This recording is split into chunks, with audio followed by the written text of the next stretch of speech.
నమస్తే, welcome to reality check. ప్రస్తుతం మనతో పాటు ఉన్నారు సీనియర్ పొలిటికల్ అనలిస్ట్ కృష్ణాంజనేయులు గారు. నమస్తే అండి.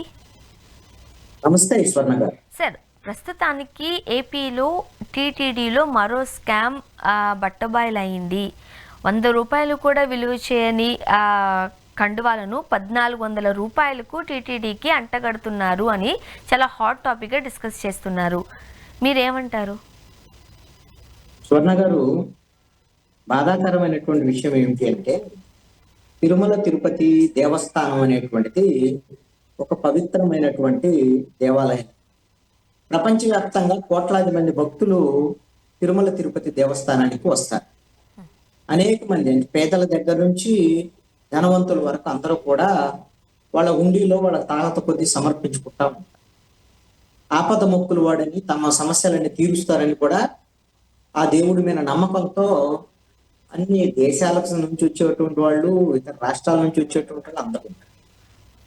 ఈ మధ్యకాలంలో తిరుమల తిరుపతి దేవస్థానానికి సంబంధించినటువంటి విషయంలో అనేకమైనటువంటి కుంభకోణాలు, అపచారాలు ఇవన్నీ కూడా ఒక్కొక్కటిగా వెలుగులోకి రావటం అనేటువంటిది భక్తుల్ని మరింత మనోవేదన గురి చేస్తున్నటువంటి అంశం. ఇప్పటికే స్వామివారి లడ్డు ప్రసాదంలో నెయ్యికి సంబంధించినటువంటి కల్తీ కేసు సిబిఐ ఆధ్వర్యంలో సిట్టు దర్యాప్తు చేస్తున్నటువంటి పరిస్థితి మనకు తెలిసింది. దాని మీద అప్పుడు టిటిడి చైర్మన్ గా ఉన్నటువంటి వైవి సుబ్బారెడ్డిని ఇప్పటికే విచారించారు. మరొక కేసు పరకామణికి సంబంధించినటువంటి కేసు. రవికుమార్ నిందితుడు కోనడం హైకోర్టు, ఆంధ్రప్రదేశ్ హైకోర్టు ఆదేశాలు జారీ చేసింది. దాంట్లో అప్పుడు చైర్మన్ గా ఉన్నటువంటి కరుణాకర్ రెడ్డిని కూడా విచారించడం అనేది జరిగింది. వీళ్ళిద్దరు కూడా ఈ కేసులో నిందితులుగా ఉన్నారు. నేరాలు పనులు ఎదుర్కొంటున్నటువంటి పరిస్థితి ఉంది. ఇప్పుడు తాజాగా మరొక కుంభకోణం వెలుగులోకి వచ్చింది. ఇది ఏమిటి అని అంటే, తిరుమల తిరుపతి దేవస్థానానికి ఎవరైనా విఐపీలు, పెద్ద పెద్ద విరాళాలు ఇచ్చేటువంటి వాళ్ళు, ప్రముఖులు స్వామివారిని దర్శించుకున్నప్పుడు తిరుమల తిరుపతి దేవస్థానానికి సంబంధించినటువంటి పాలక మండలి వాళ్ళని గౌరవంగా దుశ్శాలువతో సత్కరించడం అనేటువంటిది ఒక సంప్రదాయం. అందుకోసం అని చెప్పేసి టిటిడి ప్రతి సంవత్సరం కూడా ఒక 20 కోట్ల రూపాయలు విలువ చేసేటువంటి ఈ విధమైనటువంటి పట్టు శాలువాలను కొనుగోలు చేయటం అనేటువంటిది సంప్రదాయంగా వస్తున్నటువంటి అంశం. దానికోసము ఒక్కొక్క శాలువ 1389 రూపాయలు, అంటే రమారమి 1400 రూపాయలు ఖర్చు చేస్తున్నటువంటి పరిస్థితి ఉంది. అయితే ఈ విషయంలో ఈ సంవత్సరంన్నర కాలంలో ఈ విధమైనటువంటి శాలువాల యొక్క వాటి నాణ్యత, వ్యవహారం ఇవన్నీ పరిశీలించిన నేపథ్యంలో ఈ టిటిడి చైర్మన్ గా ఉన్నటువంటి బిఆర్ నాయుడికి ఒక అనుమానం వచ్చింది. మనం ఇంత 1400 రూపాయలు ఖర్చు పెట్టి పట్టు శాలువాలు తీసుకొచ్చేటువంటి ప్రయత్నం చేస్తున్నాం, తీరా వచ్చేసరికల్లా ఇవి ఏంటి ఇంత నాణ్యత లేనటువంటి ఉంటున్నాయి, అసలు దీని నాణ్యత ఏంటి వ్యవహారం అనేటువంటి దాని మీద ఆయన విజిలెన్స్ ఎన్ఫోర్స్మెంట్ ద్వారాగా అనంతపురంలో ఉండేటువంటి ఈ పట్టుకు సంబంధించినటువంటి ఈ పరిశోధన కేంద్రానికి పంపించడం అనేది జరిగింది. ఆ నేపథ్యంలో తేలినటువంటి అంశం ఏంటి అని అంటే, ఇవి పట్టుతో తయారు చేసినటువంటి శాలువాలు కాదు, పూర్తిగా పాలిస్టర్ శాలువాలు, 100-150 రూపాయలు కూడా ఉండవు ఇవి అనేటువంటి విషయం తేలినటువంటి అంశం. ఇది అతిపెద్ద కుంభకోణం. ఇదే తక్కువ కుంభకోణం ఏం కాదు. ఒక సంవత్సరానికి 20 కోట్ల రూపాయలు విలువ చేసే శాలువాలు కొంటున్నారంటే విజిలెన్స్ ఎన్ఫోర్స్మెంట్ వాళ్ళు జరిపినటువంటి పరిశోధనలో ఇక్కడ ఏదైతే ఒక సంస్థకు టెండర్ ఇవ్వటం అనేటువంటిది జరుగుతుంది. ఇది 2015 నుంచి ఇప్పుడు 2025 వరకు, అంటే 11 సంవత్సరాల పాటు ఒకే సంస్థకి ఇచ్చారు. ఆ సంస్థ ద్వారానే ఈ విధమైనటువంటి సరఫరా జరుగుతుంది. అంటే ఒక సంవత్సరానికి 20 కోట్లు అంటే 11 సంవత్సరాలకి 120 కోట్ల పైన 122 కోట్లు ఈ విధమైనటువంటిది మొత్తం ఖర్చు చేశారు. దాంట్లో సుమారుగా ఒక 90 కోట్ల వరకు కూడా కుంభకోణం జరిగి ఉండొచ్చు అనేటువంటిది ఒక అంచనాగా ఉంది. మరి స్వామివారికి సంబంధించినటువంటి ప్రముఖులు వచ్చి స్వామివారిని దర్శించుకునేటప్పుడు వాళ్ళని గౌరవించడానికి ఈ విధమైనటువంటి శాలువాలతో వాళ్ళకి సత్కారం చేస్తారు. మరి అలాంటి వాళ్ళ దగ్గర స్వామివారి గౌరవం పోవటం, ఒక డబ్బులైతే టిటిడి పెడుతోంది, టిటిడి పెట్టేటువంటి డబ్బులకు సంబంధించినటువంటి ఆ నాణ్యమైనటువంటి శాలువాలు లేకపోవటం అనేటువంటిది ఇది అతిపెద్ద కుంభకోణంగా ఉన్నటువంటి పరిస్థితి. ఇది కూడా ఖచ్చితంగా పెద్ద కుంభకోణం కింద లెక్క వేయాల్సి ఉంటుంది. ఎందుకంటే పరువు పోయేటువంటి విషయం ఇది. మరి ఈ విషయంలో విజిలెన్స్ ఎన్ఫోర్స్మెంట్ ఈ విధంగా నివేదిక ఇచ్చింది కాబట్టి 2015 నుంచి ఇప్పుడు వరకు 11 ఏళ్ల పాటు అసలు ఏ తరహా శాలువాలు కొనుగోలు చేశారు, ఇంతకు ముందు ఎవరెవరికైతే ప్రముఖులకి శాలువాలు వేసి ఉంటారుగా వాళ్ళకి సంబంధించినటువంటి కొన్ని వీడియోలు, వీటికి ఏంటి అంటే దేవుడికి సంబంధించినటువంటి వస్త్రాలు కదా, చాలా బాగా వాళ్ళు భద్రంగా దాచుకుంటారు, వాటిని ప్రసాదంగా భావిస్తారు. ఇప్పుడు స్వర్ణ గారు మీరు గిన తిరుమలకి వెళ్ళారనుకోండి, ఒక 5 సంవత్సరాల క్రితం వెళ్ళి ఉన్నారనుకోండి, మిమ్మల్ని ఓ మంచి టీవీ ఛానల్ కి సంబంధించినటువంటి రిపోర్టర్ వచ్చారు అని మీకు గౌరవంగా ఆ శాలువ కప్పి ప్రసాదం ఇచ్చి ఇవన్నీ కూడా పంపిస్తారు. మీరు దాన్ని ఒక దైవ ప్రసాదంగా భావించి ఇంట్లో దేవుడి గుళ్ళో దాన్ని భద్రంగా ఉంచుకుంటారు. కాబట్టి వాటిని సేకరించటము, ఎప్పుడెప్పుడు ఏ తరహా పట్టు శాలువాలు ఉన్నాయి, దాంట్లో నాణ్యత ఎంత, ఇవన్నీ కూడా పరిశీలించడానికి పరిశోధించడానికి అవకాశం ఉంది. కాబట్టి దీని మీద క్షుణ్ణంగా ఒక పరిశోధన చేసి ఒక దర్యాప్తు సంస్థ, నేను అడిగేది ఏంటి అంటే నా సూచన, ఇప్పుడు ఆల్రెడీ నెయ్యికి సంబంధించినటువంటి కల్తీ విషయంలో సుప్రీంకోర్టు ఆదేశాల మేరకు సిబిఐ సిట్టు దర్యాప్తు జరుపుతుంది. ఇప్పుడు అదే సిబిఐ సిట్టు ఈ అంశం మీద కూడా దర్యాప్తు జరిపితే ఇబ్బంది లేకుండా ఉంటుంది. ఎందుకంటే ఆంధ్రప్రదేశ్ ప్రభుత్వం ఏదన్నా ఒక మళ్ళీ సిట్టు వేసింది అనుకోండి, మళ్ళీ ఆయన వైవి సుబ్బారెడ్డో లేదా కరుణాకర్ రెడ్డో మళ్ళీ సుప్రీంకోర్టుకి వెళ్ళి మాకు సిబిఐ దర్యాప్తు కావాలి, మాకు ఇంకొక దర్యాప్తు కావాలని అడిగేటువంటి అవకాశాలు కూడా ఉండొచ్చు. కాబట్టి ఎలాగూ ఈ అంశము తిరుమల తిరుపతి దేవస్థానానికి సంబంధించినటువంటి అంశము, ఇది దేశవ్యాప్త భక్తుల మనోభావాలకు సంబంధించినటువంటి అంశం కాబట్టి ఆ సిబిఐ సిట్టు ఆధ్వర్యంలోనే ఒక దర్యాప్తు జరిగితే మంచిది అనేటువంటిది నా యొక్క అభిప్రాయం. ఇదేదో వైఎస్ఆర్ కాంగ్రెస్ పార్టీ వాళ్ళ హయాంలోనే జరిగిందా, లేదా 2019 నుంచి 24 వరకే జరిగిందా అని కాకుండా 2015 నుంచి 25 మధ్యలో ఈ 11 సంవత్సరాలు ఒకే సంస్థకి ఇచ్చున్నారు కదా. కాబట్టి ఒకే తరహా నాణ్యత లేనటువంటి శాలువాలని వాళ్ళు సరఫరా చేశారా, లేకపోతే తెలుగుదేశం ప్రభుత్వంలోనే మంచి చేసి వైసీపీ ప్రభుత్వంలో ఏమన్నా ఎవరన్నా మరి లంచాలు ఇచ్చో లేదా ఇంకోటి ఇచ్చి అలాంటిది ఏమైనా చేశారా అనేటువంటిది ఎంత దర్యాప్తులో తేలాలి. నేను ఆరోపిస్తాను, ఇంకోళ్ళు ఆరోపిస్తే కాదు. ఇది తెలుగుదేశం వాళ్ళు వైసీపీ వాళ్ళు ఎలా చేశారంటారు, వైసీపీ వాళ్ళు ఏమంటారు తెలుగుదేశం హయాంలో జరిగింది కదా, వాళ్ళు తప్పు చేశారా మరి మమ్మల్ని కూడా అంటున్నారు అనే దానికి అవకాశం ఉంటుంది. ఇక్కడ ఒక అంశం ఏంటి అంటే తిరుమల తిరుపతి దేవస్థానాన్ని రాజకీయ పరమైనటువంటి అంశాలకి, రాజకీయ వివాదాలకి వాడుకోవద్దు అని అధికార ప్రతిపక్షాలకి నేను సూచన చేస్తున్నాను. ఇది భక్తుల మనోభావాలకు సంబంధించినటువంటి అంశం. అలాగని మరి కేసులు విచారణ జరపొద్దా అంటే జరపాలి. తప్పులు జరిగినప్పుడు విచారణ జరగకపోతే దోషులు ఎలా తేలుతారు? విచారణ జరగాల్సిందే. అది నిష్పక్షపాతంగా విచారణ జరిపి ఎవరైతే నిందితులు ఉన్నారో వాళ్ళ మీద చర్యలు తీసుకోవాల్సినటువంటి అవసరం ఉంది అనేటువంటిది నా అభిప్రాయం. సార్, ఇది మీరు అన్నట్టుగా గవర్నమెంట్స్తో సంబంధం లేకుండా, ఎందుకంటే గత 10 సంవత్సరాల నుండి ఇదే తరహా స్కామ్ జరుగుతున్నట్లుగా కూడా క్షుణ్ణంగా వెల్లడైన నేపథ్యంలో 2 గవర్నమెంట్స్ని మనం అక్కడ చూసాం కదా. సో గవర్నమెంట్స్తో సంబంధం లేకుండా జరిగిన స్కామ్ ఇదిగా కూడా చెప్తూ ఉన్నారు. అంటే ఇక్కడ మనం ఒక రకంగా చెప్పాలంటే సంతోషించదగ్గ విషయం ఏంటి అని అంటే, సాక్షాత్తు టీటీడీ విజిలెన్స్ వారికే డౌట్ వచ్చి దాన్ని ల్యాబ్ పంపించడం జరిగింది. అంటే ఆ తప్పుని స్వయంగా టీటీడీ వాళ్ళే కనుగొన్నట్లుగా కూడా మనం చూస్తున్న నేపథ్యంలో ఇక్కడ భక్తుల మనోభావాలతో ముడిపడి ఉన్న అంశం ఇది. గత కొన్ని రోజులుగా మనం చూస్తూ ఉన్నాం, టీటీడీకి సంబంధించి ఏదో ఒక వివాదం బయటకు వస్తూనే ఉంది. పెద్ద పెద్ద స్కాములు దాన్ని వెంటాడుతూనే ఉన్నాయి. ఎందుకు దేవుడికి రాజకీయాలకి ముడిపెడుతున్నారు? ఎందుకు ఒకదాని తర్వాత ఇంకొక స్కామ్ బయటకు వస్తుంది? దీనికి కారణం ఏంటంటే స్వర్ణ గారు, రాజకీయ పునరావాస కేంద్రంగా టీటీడీ మారటం అనేటువంటి అంశం. వైఎస్ఆర్ కాంగ్రెస్ పార్టీ ప్రభుత్వంలో అయినా వాళ్ళ ఎవరైతే ఎంపీ టికెట్ ఇవ్వాల్సిన వైవి సుబ్బారెడ్డికి తీసుకెళ్లి టీటీడీ ఇచ్చారు. అదేవిధంగా కరుణాకర్ రెడ్డికి.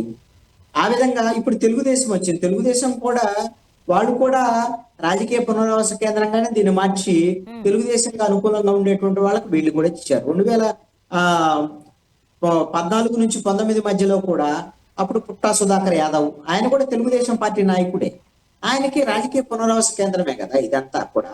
మరి రాజకీయాలు ఉండేటువంటి వాళ్ళందరూ రావటము, వాళ్ళకి దేవుడి మీద భక్తి లేకపోవటం, భయం లేకపోవటము, అవినీతి, కరప్షన్ అనేటువంటిది రాజకీయాల్లో ఉండట్టే ఇప్పుడు తిరుమల తిరుపతి దేవస్థానం కూడా పాకినటువంటి పరిస్థితి ఉంది. అందుకనే భయము, భక్తి లేకుండా అవినీతికి పాల్పడుతున్నారు. కాబట్టి ఇలాంటి అవినీతికి సంబంధించినటువంటి అంశాలు మళ్ళీ పునరావృతం కాకుండా ఉండాలి అని అంటే తిరుమల తిరుపతి దేవస్థానానికి సంబంధించిన టీటీడీ పాలక మండలి ఇది ఒక ధార్మిక సంస్థ. ఈ ధార్మిక సంస్థలో రాజకీయ నాయకుల యొక్క ప్రమేయం అసలు ఎందుకు? వీళ్ళు కాకుండా ఎవరైతే వెంకటేశ్వర స్వామికి సంబంధించినటువంటి ప్రాశస్త్యాన్ని, ఆ దేవుడి ఆ గుడికి సంబంధించినటువంటి ఆలయానికి సంబంధించినటువంటి ప్రతిష్టని పెంచేటువంటి వ్యక్తులు ఎవరైతే ఉంటారో అలాంటి వ్యక్తులకి వాళ్ళకి టీటీడీకి సంబంధించినటువంటి బాధ్యతలను అప్పచెప్తే మంచిది అనేటువంటిది నా సూచన. అప్పటి వరకు ఇలాంటివి జరుగుతూనే ఉంటాయి. ఒక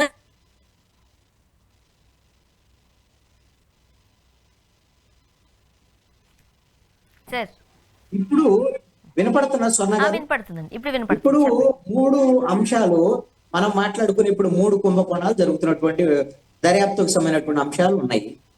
మిగతా వాటిల్లో అవినీతి జరగట్లేదని మనం చెప్పగలమా?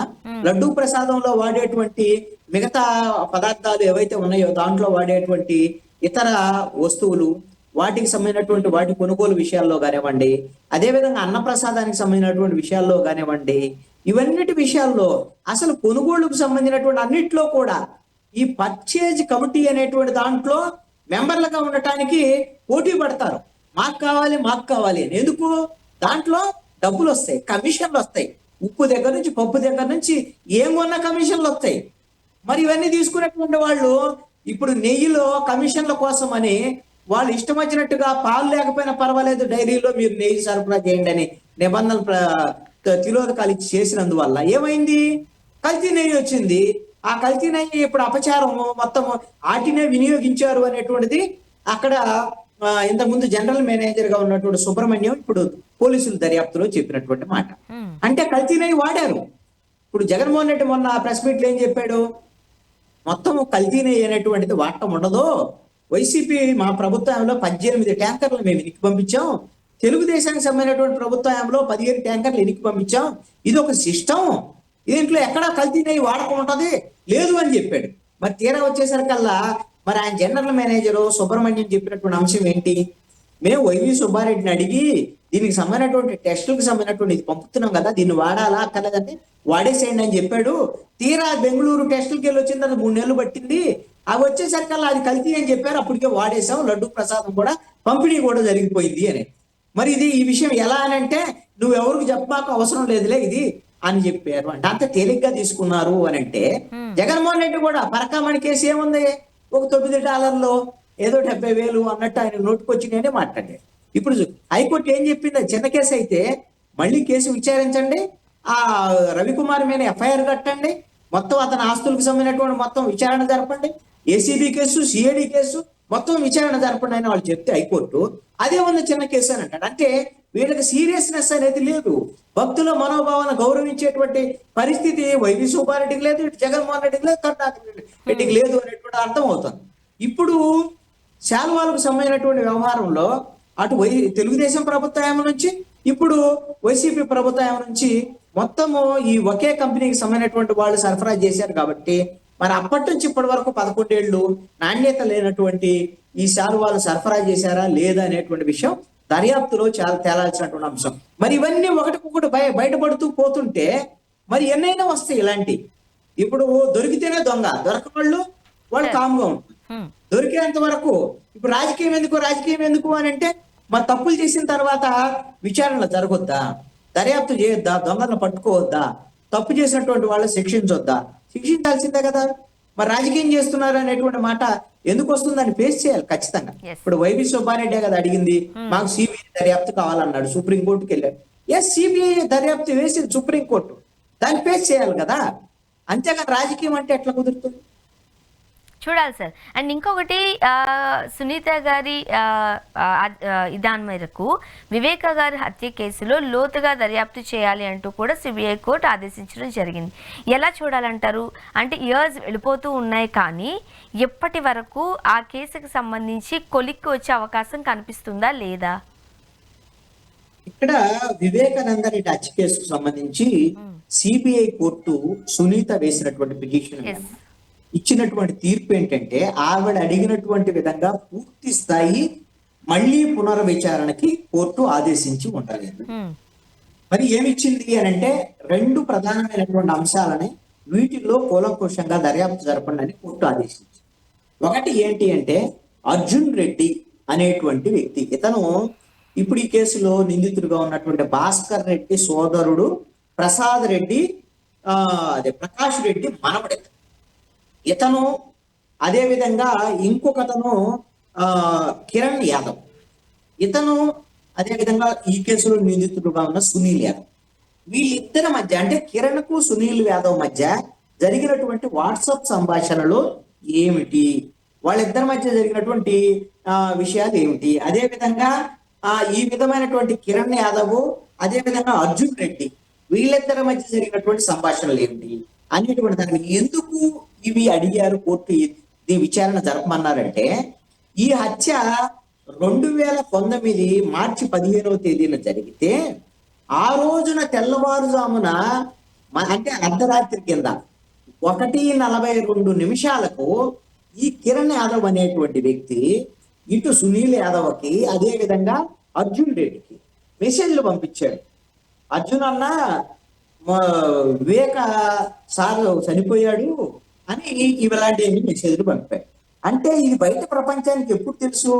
తెల్లవారిన తర్వాత తెలిసింది. తెల్లవారిన తర్వాత తెలిస్తే ఆయనది గుండెపోటు అన్నారు, ముందు అన్నారు, ఇది అన్నారు, ఆ తర్వాత ఆయన తల బాత్రూమ్ లో పట్టడం వల్ల పగిలింది అన్నారు. ఇలాంటివన్నీ కూడా చాలా చాలా నడిచింది. మరి ఈ నేపథ్యంలో అసలు వీళ్ళకి ముందెలా తెలిసింది? కారణం ఏంటి?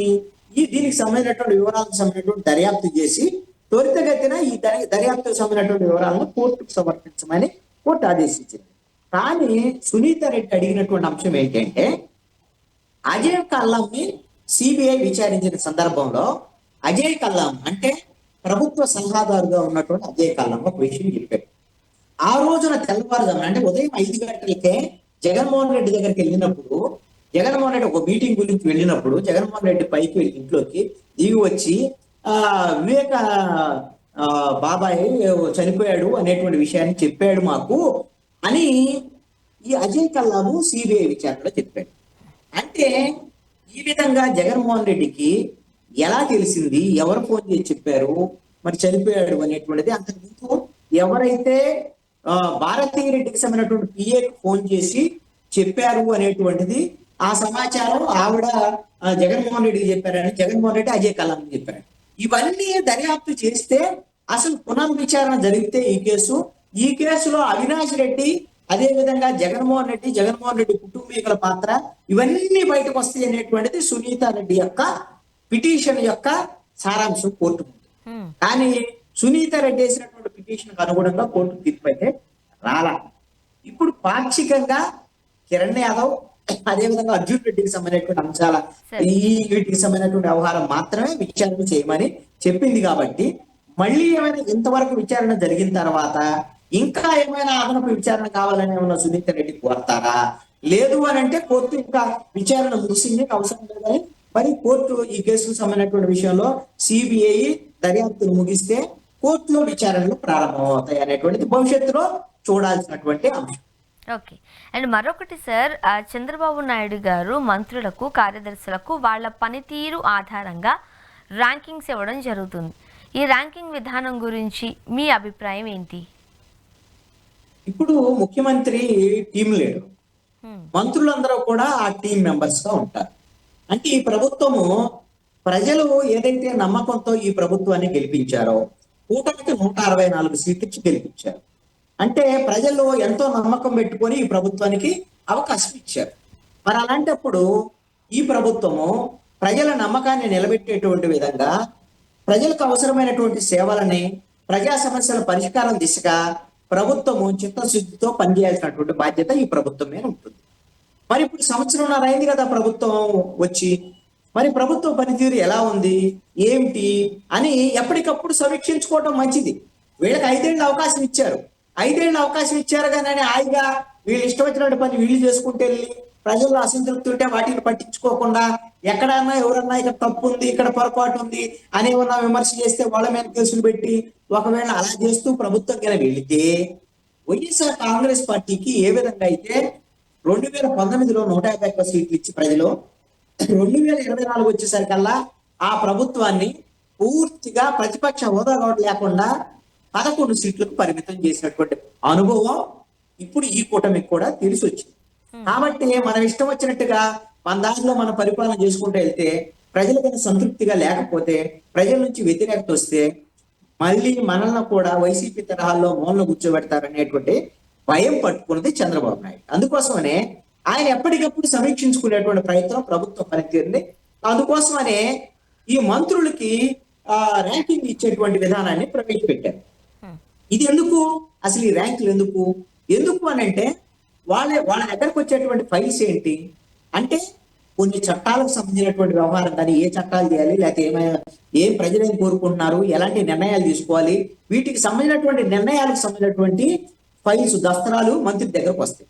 ఆ మంత్రి ఎంత తొందరగా అధికారులతో సంప్రదింపులు జరిపి దాంట్లో లీగల్ గా ఉండేటువంటి ప్రొసీజర్ అంతా కూడా చూసుకొని ఎంత తొందరగా వాటి మీద డెసిషన్ తీసుకోగలుగుతున్నారు అనేటువంటి అంశం ఒకటి.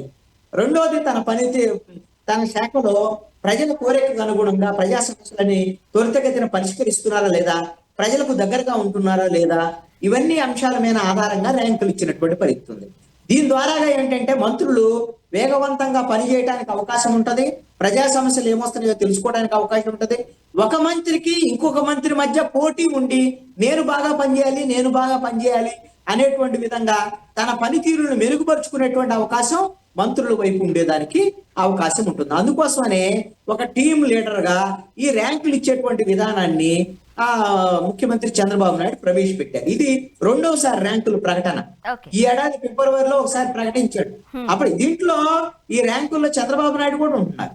చంద్రబాబు నాయుడు కాదు అని మిగతా వాళ్ళకి మంత్రులకేం కాదు, cabinet and group of ministers అంటే దాంట్లో సీఎం కూడా ఉంటారు. కాకపోతే ఈ హెడ్ ఆఫ్ ద క్యాబినెట్ అనేటువంటిది సీఎం ఉంటారు, గ్రూప్ ఆఫ్ ద మినిస్టర్స్ లో ఆయన కూడా ఉంటాడు. కాబట్టి అందరికి ర్యాంకులు ఇచ్చారు. ఇంతకు ముందు ఫిబ్రవరిలో ఇచ్చిన దాంట్లో ఎండి ఫరూక్ ఆయన మంత్రి మొదటి స్థానంలో ఉంటే ఇప్పుడు డోలా బాల వీరాంజనేయ స్వామి ఆయన మొదటి స్థానంలో ఉన్నటువంటి పరిస్థితి ఉంది. చంద్రబాబు నాయుడు 6వ స్థానంలో ఉన్నాడు ఇప్పుడు అయితే. అదే విధంగా నారా లోకేష్ 9వ స్థానంకే వెళ్ళినట్టున్నాడు. మొదటేమో 8వ స్థానంలో ఉన్నాడు, ఇప్పుడు 9వ స్థానానికే వెళ్ళాడు. పవన్ కళ్యాణ్ మొన్న 10వ స్థానంలో ఉంటే ఇప్పుడు 11వ స్థానానికి పడిపోయాడు. ఇంకా వెనకబడిపోయాడు పవన్ కళ్యాణ్. ఇప్పుడు పవన్ కళ్యాణ్ నేనేమో అద్భుతంగా పనిచేస్తాను అది ఇదని మరి మీటింగ్ లో చెప్తున్నాడు. ఇలా ర్యాంకులు వచ్చేసరికల్లా అందరికన్నా వెనకబడి ఉంటున్నాడు పవన్ కళ్యాణ్. అందరికన్నా ఏం కాదు కానీ ఇంకా ఆయన వెనకాల చాలా మంది ఉంటారు. ఎందుకంటే 25 మంది ఉన్నారు కాబట్టి కొల్లూరు రవీంద్ర లాంటి వాళ్ళు ఎక్కడో చివరు ఉన్నారు. అందుకని వీళ్ళు మంత్రుల పనితీరుని మెరుగుపరుచుకోవటం ఒకటి, హెచ్ఓడీల పనితీరుకు సంబంధించినటువంటి అంశం మీద కూడా నిన్న రివ్యూ చేశాడు ముఖ్యమంత్రి చంద్రబాబు నాయుడు వాళ్ళ పనితీరు. ఎందుకంటే ప్రభుత్వము లేదా ప్రజల ద్వారా ఎన్నికైన ప్రజాప్రతినిధులు వీళ్ళు అద్భుతంగా ఆరాటపడి పనిచేస్తే మరి అధికారుల దగ్గరికి వెళ్ళినప్పుడు హెచ్ఓడీల దగ్గర ఆ ఫైల్ పెండింగ్ ఉండి వాళ్ళ దగ్గర ఆ ఫైల్ క్లియరెన్స్ కావటం లేదనుకోండి, అది కూడా సమస్యగా ప్రభుత్వానికి ఏదైనా నిర్ణయం జరగదు. ఇప్పుడు ర్యాంకింగ్స్ నిర్దేశించడమో లేదా ర్యాంకింగ్స్ వేయడమో తప్పలేదు, కానీ మంత్రుల పనితీరుకు సంబంధించి కొంతమంది మంత్రుల దగ్గర సీఎం చంద్రబాబు నాయుడు గారు సాటిస్ఫాక్షన్ లేదు కాబట్టి వాళ్ళకి క్లాస్ ఇస్తున్నారు, క్లాస్ పీకుతున్నారు, వార్నింగ్ ఇస్తున్నారు అనేది మనం వింటూనే ఉన్నాం. ఓకే, సో ఈ వార్నింగ్స్ ఇవ్వడాన్ని ఎలా చూడాలంటారు? ఇది అప్పుడు మొదటిసారి కూడా కాదాయే. ఇప్పుడు తప్పు చేసినటువంటి వాళ్ళకి మరి లీడర్ గా టీం లీడర్ గా వార్నింగ్లు ఇవ్వాల్సిందే కదా. వార్నింగ్లు ఇవ్వకపోతే ఎట్లా సరి చేసుకుంటారు వాళ్ళు? వాళ్ళ ర్యాంకులు ఇప్పుడు సంఖ్య తగ్గుతూ రావాలి. వాళ్ళందరూ కూడా ఇప్పుడు త్వరితగతిన ఈ ఫైళ్ల క్లియరెన్స్ వాళ్ళ పనితీరును మెరుగుపరుచుకొని ఒకళ్ళకొకళ్ళు పోటీ పడి మెరుగైనటువంటి సర్వీసెస్ అందించాలి మంత్రులందరూ. ఒకవేళ దీంట్లో నిర్లక్ష్యం ఉంటే ఒక టీం లీడర్ గా ఖచ్చితంగా ముఖ్యమంత్రి చంద్రబాబు నాయుడు సీరియస్ అవ్వాలి, వాళ్ళని సరిచేయాలి, ముందుకు తీసుకెళ్లేటువంటి ప్రయత్నం చేయాలి. ముఖ్యమంత్రి చంద్రబాబు నాయుడు చాలా వేగంగా పనిచేస్తున్నాడు. ఒకవైపున పెట్టుబడులు తీసుకొచ్చేటువంటి ప్రయత్నం, ఇంకొక వైపునేమో ఎప్పటికప్పుడు ప్రజల్లో ఉండటానికి ప్రోగ్రామ్స్ తీసుకుంటున్నారు, ఇంకొక వైపున ఖజానా అంతా ఖాళీ అయ్యి ఉద్యోగులకు జీతాలు ఇవ్వలేనటువంటి పరిస్థితి ఉన్నటువంటి ఈ సందర్భంలో వాటిని మేనేజ్ చేసుకునేటువంటి పరిస్థితులు ఇవన్నీ కూడా మరి ముఖ్యమంత్రి చంద్రబాబు నాయుడు చేసేటప్పుడు ఆయా శాఖల పనితీరు విషయంలో మంత్రులు కూడా యాక్టివ్ గా ఉండాలి కదా. యాక్టివ్ గా లేనటువంటి మంత్రుల మీద ముఖ్యమంత్రి సీరియస్ అవుతున్నటువంటి పరిస్థితి అయితే ఉంది. ఖచ్చితంగా వాళ్ళ పనితీరు మార్చుకోవాలి. మార్చుకోకపోతే మరి సీరియస్ అయ్యి ఏంటి లేదు అంటే ఇప్పుడు దీంట్లో ఒక్కటే పనితీరు మార్చుకోలేదు అనుకోండి, వాళ్ళ పనితీరు మెరుగుపడలేదు అనుకోండి, వాళ్ళని మార్చేసి ఇంకో మంత్రులు తీసుకుంటారు. ఎందుకంటే 164 మంది ఉన్నారు, 164 మంది గెలిచారు కూటమి తరఫున, 25 మంది మంత్రులే కదా. ఇంకా చాలా మంది ఉన్నారు, ఎక్స్పీరియన్స్ ఉన్న వాళ్ళు అందరూ ఉన్నారు కదా. మరి వీళ్ళ పనితీరు బాగోకపోతే వేరే వాళ్ళకి అవకాశం ఇస్తారనేటువంటిది హెచ్చరిక ముఖ్యమంత్రి చెప్తున్నటువంటిది. కాబట్టి ఎవరు జాగ్రత్త పడతారు లేదు అంటే ఎవరు మంత్రి పదవులు కోల్పోతారో భవిష్యత్తులో చూడాలి. చూద్దాం. నెక్స్ట్ ప్రోగ్రెస్ రిపోర్ట్కి వచ్చేసరికి ఎవరికి ఎన్ని రెడ్ మార్క్స్ పడతాయి, గ్రీన్ మార్క్స్ పడతాయి చూద్దాం. అండ్ ఇంకొకటి సార్, ఇండిగో సంక్షోభం ప్రస్తుతానికి దేశాన్ని కుదిపేస్తున్న అంశం. ఓకే, సో ఇండిగా సంక్షోభం వచ్చిన దగ్గర నుంచి ఇక్కడ మనం మెయిన్గా మాట్లాడుకోవాల్సిన పేరు ఏవియేషన్ మినిస్టర్ రామ్మోహన్ నాయుడు గారు. మొత్తం తప్పంతా రామ్మోహన్ నాయుడు గారిదే అంటూ పెద్ద ఎత్తున ఆరోపణలు ఎదుర్కొన్నారు ఆయన. మీరేమంటారు? అయితే ఇక్కడ ఇండిగోకు సంబంధించినటువంటి సంక్షోభము ఒక సమస్య పోతున్నటువంటి పరిస్థితి ఉంది. కొంత గాడిన పడుతుంది. ఒక వారం రోజుల పాటు ఈ విధమైనటువంటి ఇండిగో విమానాల రద్దు, దానికి సంబంధించినటువంటి ప్రయాణికులు ఇక్కట్లకు గురి కావటం, సంక్షోభానికి గురి కావటం, ఇవన్నీ కూడా మనము ఇప్పటికే చాలాసార్లు మాట్లాడుకొని ఉన్నాం. కాబట్టి రాజకీయ పరమైనటువంటి అంశాలు దీని వెనక కీలకమైనటువంటి అంశంగా బయటకు వచ్చాయి. అది కూడా కూటమిలో అంటే ఎన్డీఏ కూటమిలో విభేదాలకు దారి తీసేటువంటి విధంగా అంతర్గతంగా ఒకరి మీద మరొకరు పరోక్షంగా ఈ విధమైనటువంటి దాడులు చేసుకునేటువంటి, ఒకరి మీద ఒకరు దాడి చేసుకునేటువంటి విధంగా ఏమైనా పరిస్థితులు ఉన్నాయా? బీజేపీ తెలుగుదేశం మధ్య ఏమైనా అంతర్గతమైనటువంటి విభేదాలు తలెత్తుతున్నాయా? అందుకనే బీజేపీ వ్యూహాత్మకంగా పక్కకు దప్పుకొని నరేంద్ర మోడీ అదేవిధంగా కేంద్ర ప్రభుత్వం వైపు నుంచి ఎవరు కూడా బయటికి రాకుండా కేవలము విమానయాన శాఖ మంత్రి తెలుగుదేశం పార్టీకి సంబంధించినటువంటి ఎంపీగా ఉన్నటువంటి ఆయన రామ్మోహన్ నాయుడు మీదనే ఆయనే టార్గెట్ చేసినటువంటి పరిస్థితులు నేషనల్ మీడియా అంతా చూసినప్పుడు ఇదంతా వ్యూహాత్మకంగా బీజేపీ ఏమన్నా టీడీపీని టార్గెట్ చేస్తుందా అనేటువంటి అనుమానాలు కలిగే. ఖచ్చితంగా అనుమానం కూడా వస్తుంది. ఎందుకు అంటే నేషనల్ మీడియా అంతా కాదు ఇది చేసినటువంటి వ్యవహారం. ఎవరైతే బీజేపీకి సపోర్ట్ గా ఉండేటువంటి అర్నాబ్ గోస్వామి లాంటి వాళ్ళు రిపబ్లిక్ టీవీలో తెలుగుదేశం పార్టీకి సంబంధించినటువంటి అధికార ప్రతినిధులు దీపక్ రెడ్డి కానివ్వండి, లేకపోతే కొమారెడ్డి పట్టాభిని కానివ్వండి, ఇలాంటి వాళ్ళందరినీ టార్గెట్ చేయడంతో పాటుగా లోకేష్ కూడా టార్గెట్ చేసినటువంటి పరిస్థితి ఉంది అర్నాబ్ గోస్వామి. అయితే మరి ఎందుకు ఇలా జరిగింది అనేటువంటి అంశం కొంచెం తెలుగుదేశం పార్టీలో అంతర్మదనం మొదలైంది. ఎందుకు అనంటే మొత్తం కేంద్ర ప్రభుత్వం కదా బాధ్యత వహించాలి. ఏదైనా సంక్షోభం వస్తే ఇండిగో సంక్షోభాన్ని పరిష్కరించాల్సినటువంటి బాధ్యతని కేంద్ర ప్రభుత్వం అంతా తీసుకోవాలి. దాంట్లో రామ్మోహన్ నాయుడు కూడా ఉంటారు. కానీ రామ్మోహన్ నాయుడే అసలు కారణం. రామ్మోహన్ నాయుడు ఎందుకు రాజీనామా చేయడు, రామ్మోహన్ నాయుడు దేశ ప్రజలు ఎందుకు సమాధానం చెప్పడు అనేటువంటి విధంగా ప్రశ్నలు లేవనెత్తటం, మొత్తం టార్గెట్ చేయటం అనేటువంటి అంశం బీజేపీయే దురుద్దేశపూర్వకంగా రామ్మోహన్ నాయుడిని టార్గెట్ చేయించింది అనేటువంటిది కూడా ప్రజల్లోకి వెళ్ళినటువంటి అంశం. ఇది కొంత తెలుగుదేశం పార్టీ అంతర్మదనం చెందింది. దీనికి ఇప్పుడు అగ్గికి ఆజ్యం పోసినట్టుగా వైఎస్ఆర్ కాంగ్రెస్ పార్టీ రెడీగా ఉంది కదా. ఎలాగో వాళ్ళు ఏం చేశారు, రామ్మోహన్ నాయుడు పేలేకపోయాడు, రామ్మోహన్ నాయుడు రాజీనామా చేయాలి, రామ్మోహన్ నాయుడు రాజీనామా చేయమని బీజేపీ వాళ్ళే చెప్తున్నారు. బీజేపీ అధికార వాళ్ళ మీడియానే చెప్తుంది. కాబట్టి బీజేపీకి తెలుగుదేశానికి గొడవలు వచ్చింది, ఈ రెండు విడిపోతాయి, ఇంకేముంది ఎన్డీఏ విచ్ఛిన్నం అవుతుంది అని సోషల్ మీడియా గట్టిగానే వచ్చాయి. విపరీతమైన, ఎందుకంటే వాళ్ళకి అవకాశం దొరికింది కదా. ఇక దాంతో ఇక్కడ విపరీతమైనటువంటి ప్రచారం జరిగినటువంటి పరిస్థితి ఉంది. ఈ విషయంలో ఖచ్చితంగా తెలుగుదేశం పార్టీ కానివ్వండి, లేకపోతే చంద్రబాబు నాయుడు కానివ్వండి చాలా సంయమనంగా వ్యవహరించారు. అందుకనే చంద్రబాబు నాయుడు కూడా చాలా స్పష్టమైనటువంటి ప్రకటన చేశారు.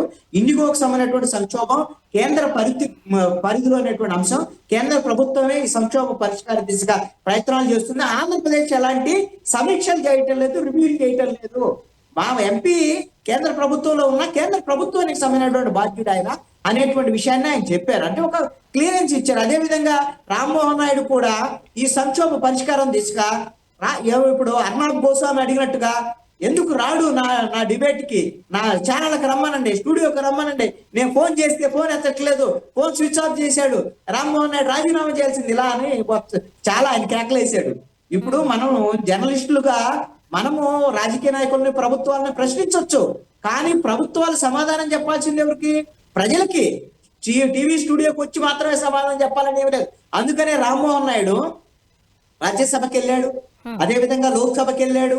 2 సభల్లో కూడా ఇండిగో సంక్షోభానికి కారణాలేంటి, ఇండిగో ఏ విధంగా తప్పు చేసింది, ఇండిగో దీనికి పరిహారం ఎందుకు చెల్లించాలి, ఏ విధమైనటువంటి కఠినమైనటువంటి చర్యలు కేంద్ర ప్రభుత్వం తీసుకోబోతుంది, ఇలాంటికి మళ్ళీ పునరావృతం కాకుండా పౌర విమానయాన శాఖ కేంద్ర ప్రభుత్వం ఎలాంటి చర్యలు తీసుకున్నది, అన్ని విషయాలు కూడా చాలా కూలంకుషంగా దేశ ప్రజలకి బాధ్యతాయుతంగా రామ్మోహన్ నాయుడు చెప్పినటువంటి పరిస్థితి ఉంది.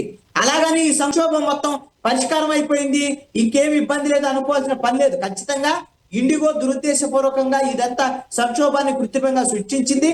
దీన్ని ముందుగా పసిగట్టడంలో కానీ వెంటనే త్వరితగతిన స్పందించి పరిష్కరించడంలో కానీ కేంద్ర ప్రభుత్వము పౌర విమానయాన శాఖ ఎంతో కొంత లోపం ఉన్నటువంటి మాట వాస్తవం. అందుకు భవిష్యత్తులో ఇలాంటి ఘటనలు పునరావృతం కాకుండా సరిదిద్దాల్సినటువంటి బాధ్యత కేంద్ర ప్రభుత్వం మీద ఉంటుంది. అయితే ఈ విషయంలో రాజకీయ వివాదం అనేటువంటిది తెలుగుదేశం బీజేపీ మధ్య ఏదో 2017 తరాలు వస్తాయి, 2 పార్టీలు విడిపోతాయి అని అనుకునేటువంటి విధంగా కొంత ఆశపడింది వైఎస్ఆర్ కాంగ్రెస్ పార్టీ. కానీ ఆ ఆశలు అడియాశలే అయ్యాయి. ఇది టీ కప్పులో తుఫాన్ లాగా తెలుగుదేశం బీజేపీ మధ్య ఉండేటువంటి వివాదం సమస్య పోయింది అని చెప్పొచ్చు.